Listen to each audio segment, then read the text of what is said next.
Hello my friends, welcome back to this week's video. As you can tell from the title, we are going to be reviewing and trying out a new eyeshadow palette from Tarte. This is the Tarte Maneater After Dark eyeshadow palette. It's just released, I want to say a week ago at this point, maybe a little bit more by the time this video goes up, and this palette has had quite a bit of hype surrounding it. Not quite sure why. Well, I guess I shouldn't say not quite sure why. The color scheme is beautiful to start off with, and I think for Tarte, this is going in a different direction compared to most of their other eyeshadow palettes. I will say for me, I do feel like I bought into the hype on this palette quite a bit, so I will admit to that. I've seen some mixed reviews on the palette, not really in-depth reviews, but just from some commentary that I've had from others on my Instagram when I posted the palette. Some have said they really love it, some have said that the swatches were questionable. But today I'm gonna be giving you my review on the palette. So this is the inside of the palette. It's got this beautiful packaging in my opinion. We've got the animal print on black. You can see the spots there, Maneater, and the back, don't mind my dirty fingerprints, is gold. It comes with a mirror on the inside, pretty decent size mirror here, and then we've got all of our shades. It includes 24 new shades to Tarte's eyeshadow palettes, and a big plus with this palette is not only is it cruelty free, but it's also vegan. So all the ingredients, all the shades are vegan. For me, that means there's no carmine, and hence why I am able to use it. That was really exciting. I haven't used a Tarte eyeshadow palette in maybe over 5 years, to be honest. And I want to say the last Tarte palette that I picked up or owned, I got through BoxyCharm, and I stopped using them because most of Tarte's eyeshadow palettes at the time contained carmine. And then once I discovered that I had my allergy to carmine, as some of you know, I had to get rid of all my palettes that contained carmine. And since then, I just really never paid attention to the Tarte eyeshadow palette launches. So when this one came out, it was vegan. On top of it being a beautiful color scheme and some hype surrounding it, I decided to pick it up. So here we have the 24 shades. They are stunning. We've got a mix of mattes, toppers, shimmer metallics there. And tell me this is not the perfect palette for fall. Drop a comment below. Let me know what you think. This palette retails for $52 and is available currently at Ulta exclusively. It's not on the Tarte website just yet. When I picked this up at Ulta earlier this week, I bought mine online. It did include a couple free gifts. A free 3-piece set that included a primer, a mini mascara, and a mini glow wand, as well as a diamond shaped locker mirror, so that was cool. All right, so with that being said, let's go ahead and dive into this look that I created using the palette. And then as always, we'll come back at the end and I'll give you my first impressions and thoughts regarding the palette. Let's get into it. Let's go ahead and get into some of these gorgeous shades. I have no idea what I want to do. I'm between going for kind of these orangey sunset tones or more of the mauves, but not quite sure what I want to do yet. Just making a note, the mirror on this palette does not go all the way back, so it is pretty convenient if you want to set it, if you have a high surface and you want to set it up and you can do your makeup there. But for holding it and maneuvering it, I would say probably not my favorite in terms of not being able to bend it all the way back. While I am thinking about what shades I want to use, I'm going to go ahead and prime. I'm going to be using my Gerard Cosmetics Clear Canvas. I'm pretty sure I have the shade Fair. The sticker on the bottom of mine has worn off, but I'm pretty sure that's the shade Fair. So I'm going to take this type of brush. This is a ColourPop F12, and just dip a little bit into that. Ooh, I think I picked up too much. And I'm going to coat both eyelids. Yep, I picked up too much. Like I said, coat my eyelid. This will help even out my discoloration and the veins, and I'm gonna bring it out pretty far just because, again, I'm not quite sure what type of eye look we're doing today, so cover all my bases. I brought it pretty far out over here, also the inner portion of my eye right here where I tend to have some darkness, and you can see did a really good job of evening everything out. Obviously it's not like full coverage. I don't like to layer a really thick layer of this primer, so it's just helped kind of even things out, and it'll help the shades in the eyeshadow palette stay more true to color or true to what it is in the pan. I'm really drawn to this shade, this yellow shade right here, Desire. I really want to use that, but it's not going to match with my shirt that I'm wearing today, so maybe not. Let's stick to the mauve tones in this palette. So I'm gonna go in with a brush. This is the Rose & Ben E28. If you're new here, I love these brushes. They're almost exclusively what I've been using since I've picked them up, and I'm gonna go into the shade Lust right here, which is this mauve pink tone. Pick up about that much on the side of the brush, and we're going to use this as our transition shade.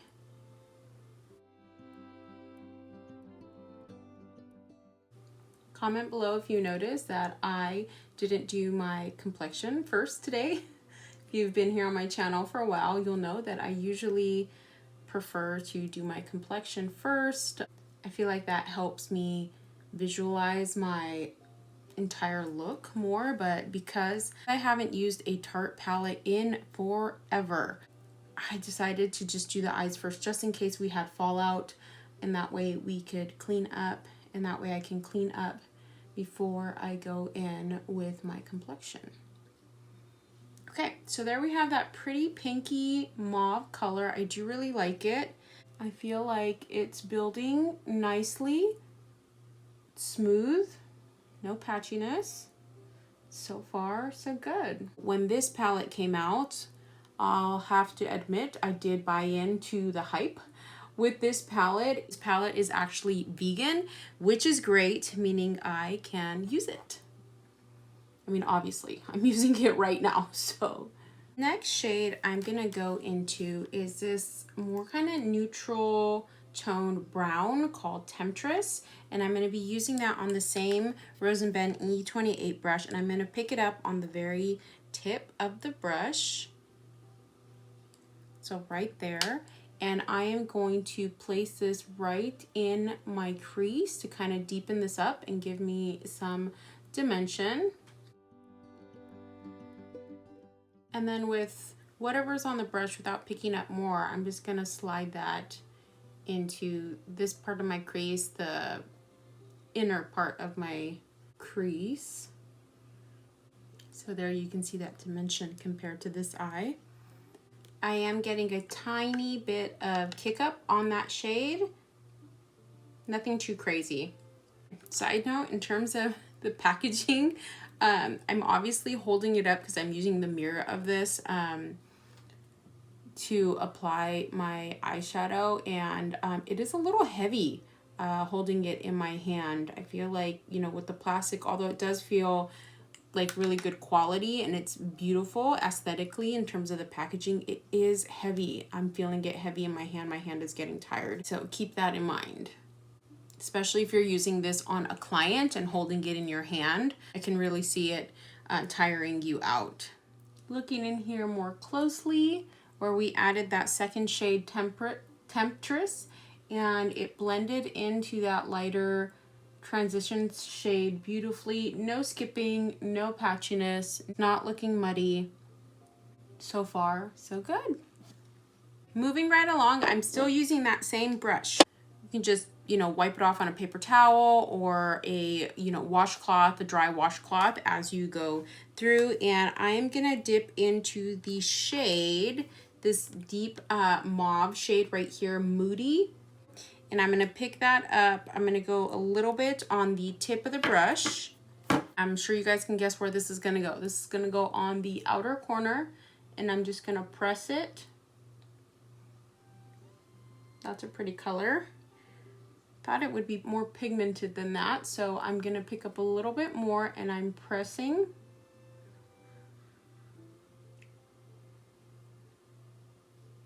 There we go. I'm pressing that into the outer corner.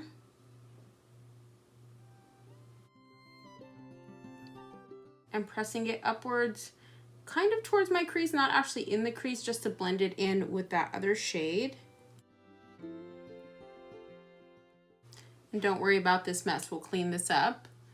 That's another advantage of doing your eyes first versus your complexion. So you can see I brought in that shade Moody about a third of the way in on my lid. And now we're gonna go in with some of these shimmer glitter shades, some of these shimmer foiled metallic shades. So let's take a look here. I don't know which one I wanna use. I'm gonna do a quick little swatch here. So we've got Sensual, Insatiable, Feline Myself, and then this one on my pinky finger is Wild at Heart, the more gold tone of them. These shades, these are the ones with the animal print in them. They do seem to be a little flaky when I rubbed my finger in there. I mean, that could be just from the print and how some of the embossing is raised. Those all seem a little orangey to me for the shades that we use today. Let's see, there's this shade on the Prowl. Right here's more pinky shade. That might be better. And then, oh, there's this deep purple shade. This one is Nocturnal, but that's too dark. I don't think we want to go that dark. I think for the lid shade, I'm gonna use this one right here on the Prowl. And before I do that, I am gonna pick up just a teensy bit more of the Gerard Cosmetics primer. Shoot, I think I picked up a little bit too much already. And apply that right in here, just to help that lid shade that we're gonna apply stick and be more vibrant. So I'm gonna go in with that on the Prowl shade using a brush first, and this is from Rose & Ben. It's the C30, pretty generous amount, and I'm going to press and swipe.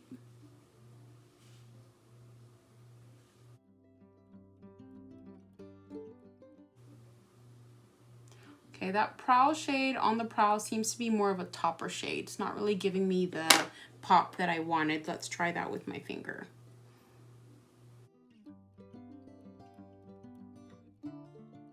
More punch with my finger versus the brush. It has a really pretty sparkle to it. Let's do the same thing on the other eye. We'll start off with the brush since that's what we did on this side, and we're gonna do the same thing and then go back in with my finger. To kind of get the very inner corner, I am gonna go back in with the brush just to make sure I have that area covered.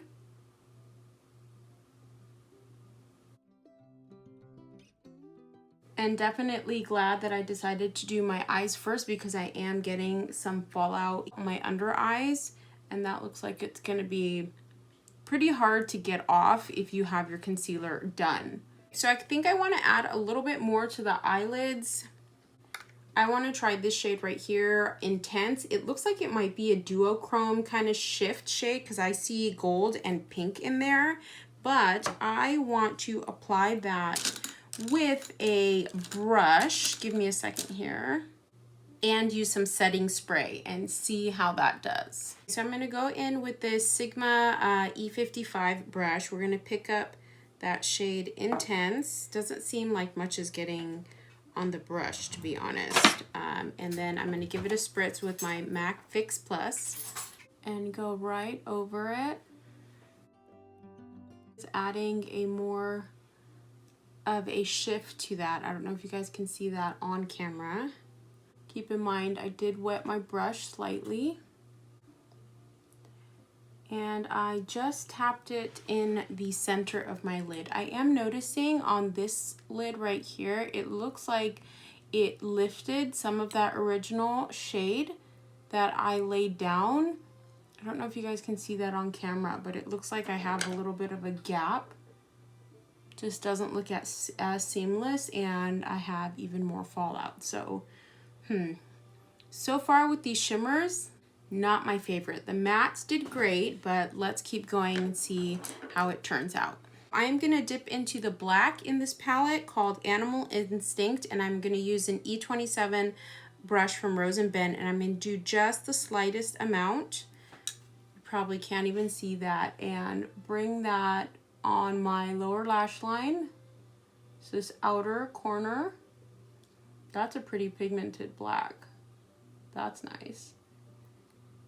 And angle it up slightly.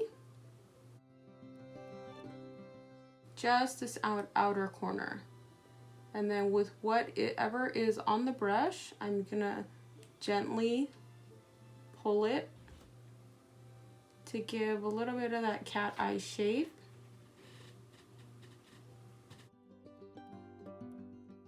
And I'm just tapping over it to smoke it out. I don't want it to be like a super defined wing.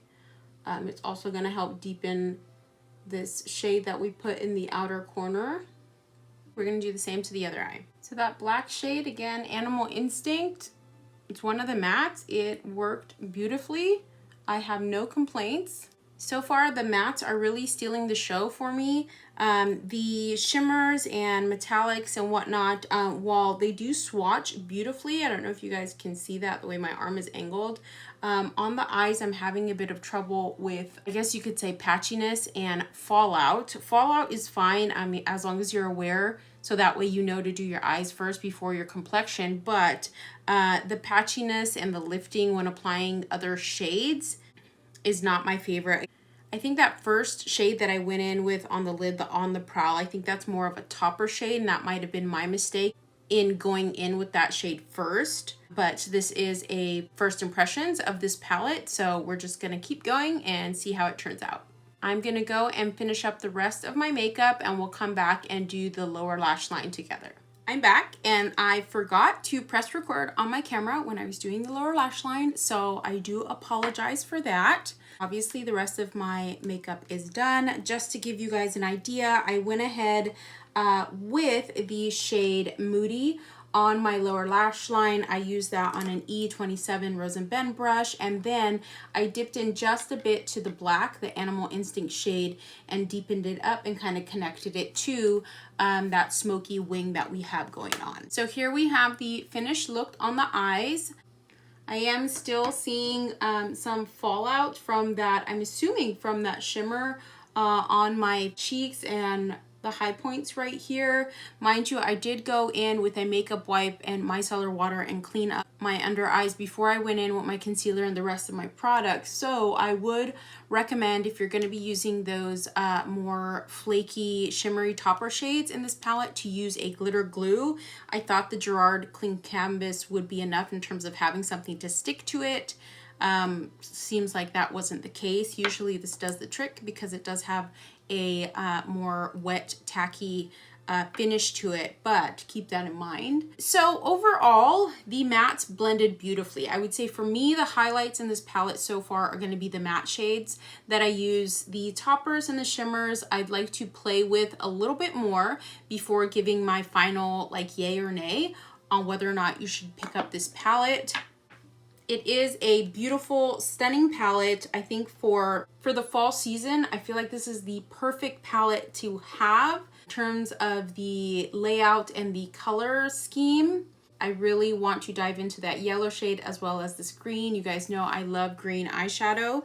I am happy with my eye look today. I think it looks really pretty. I love the tones, but again, I do want to play with this a little bit more before I give my full-on stamp of approval for you guys. So stay tuned. If you guys want an update on this palette, let me know in the comments below. I'll try my best to exclusively use this palette in the next couple weeks throughout the rest of this month, so I can give you guys an update if you are interested. And with that being said, we've come to the end of the video.